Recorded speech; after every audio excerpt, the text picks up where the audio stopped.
Let's keep surfing. Can you guys bring in some wine, please? No Merlot, Lola. Here you go. No Merlot. This is the movie. I'm here with the star of HBO's Divorce, Thomas Haden Church, and we're couch surfing. THC. Let's see what's on TV. Can I help you? Yeah, my name is Gordy Brown. I worked with Eddie LeBecq in the Ice Show. My style of acting then was to talk as flatly, as monotonously as I could just to get my lines out. I mean, and Cheers, that was the biggest show in the 80s. Well, how did you land this gig? I'd only moved to LA in February of '89, and I got hired. There was a very popular show called China Beach. Right, of course. It was a big drama. Yeah. I was hired for 10 episodes, and I had a kissing scene my first episode with Cara Delevigne. Right? I was a little bit too enthusiastic, which Dana didn't have a problem with, but one of the producers did. And I was dismissed before I started shooting the second episode. So my agent was like, we got to get you right back on the horse. I want you to go in and read for, it literally was like a one-day role.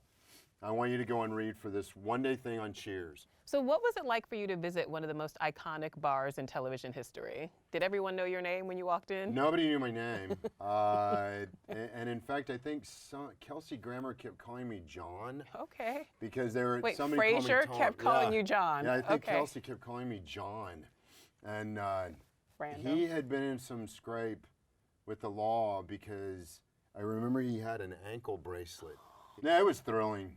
And it led to Wings. Take your best shot, says man. Simon says, clap your hands. Simon says, stop your feet. Stop. Simon says, stop. Simon says, flutter your hands like a hummingbird.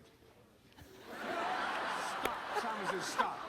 Simon says, do the Stanley scene from Streetcar Named Desire. Stella! Okay, so you challenged the legendary Soupy Sales to a Simon Says Off. Really good, kid. You know, people are going to be talking about you. And you win. They already do. God, I don't remember that at all. You don't? No, but I remember. That's truly one of the best episodes of Wings.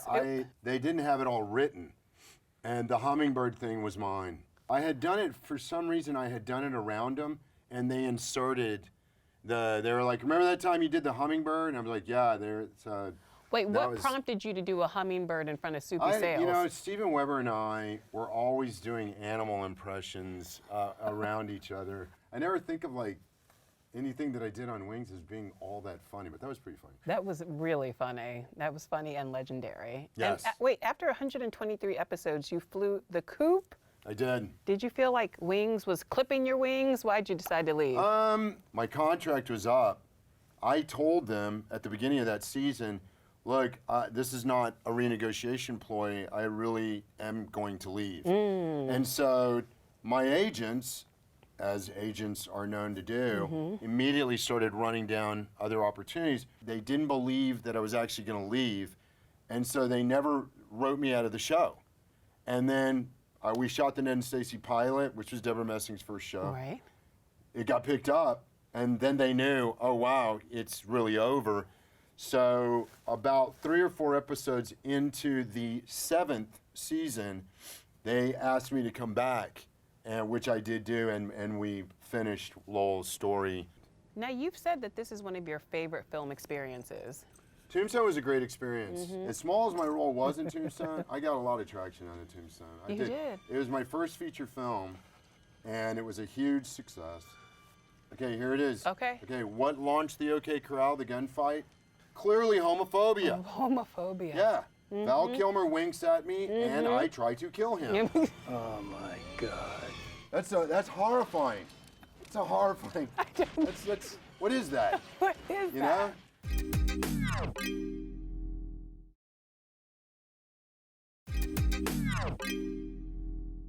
Let's keep surfing, shall Okay.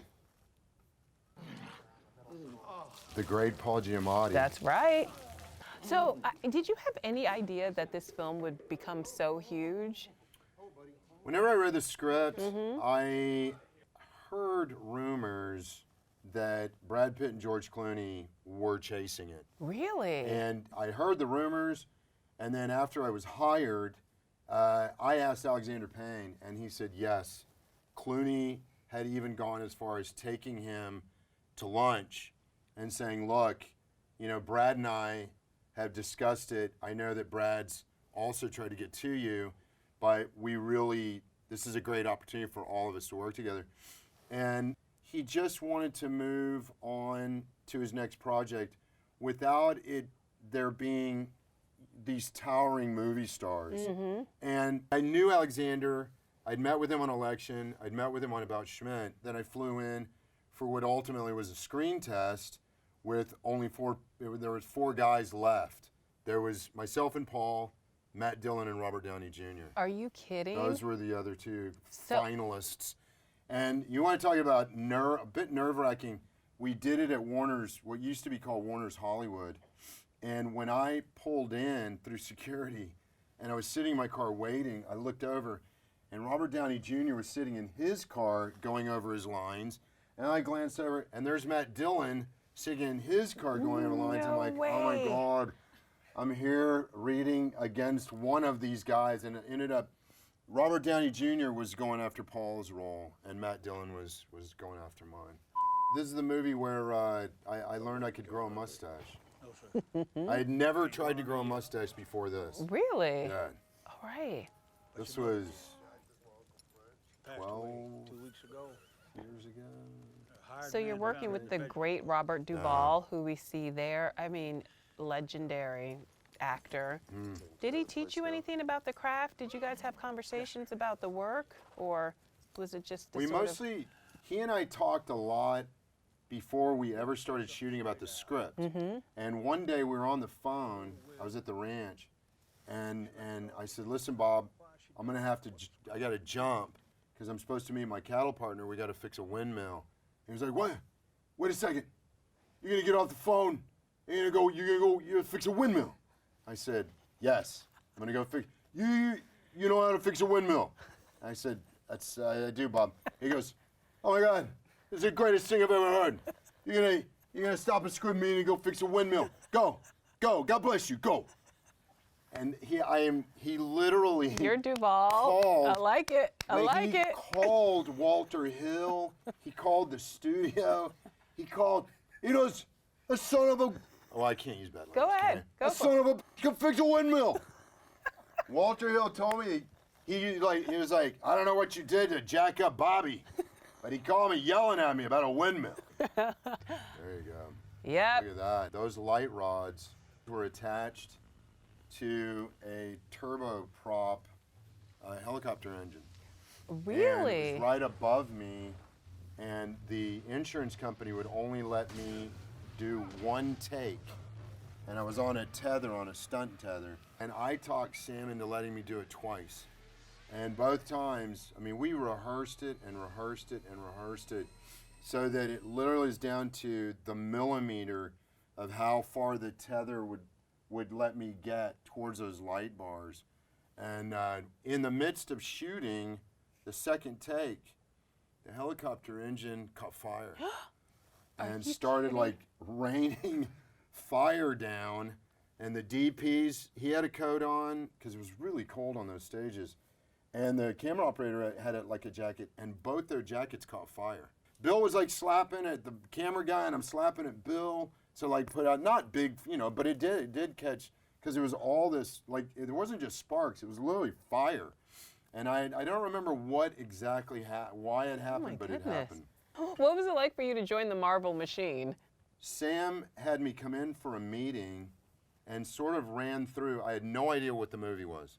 And Sam proceeded to start laying out in his office. He had all of the movie storyboarded. The whole script was already drawn out. And I was like, wait a second, that guy's in a spider suit. And that looks like Kirsten Dunst. And he was like, yeah, he goes, we're doing Spider-Man 3, and we're very interested in you playing the Sandman, which is really difficult, because then I got phone calls from like 20 agents like, what'd you meet with Sam on? Because they wanted to be all over it, and I couldn't tell anybody. Oh, nothing. Just, and then I was nominated for an Academy Award 2 or 3 days after the meeting with Sam.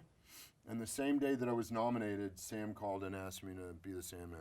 Okay, so that was the best day ever. Yeah, that was a pretty good day. Pretty good day. I was forced to take a in this coffee can in the garage.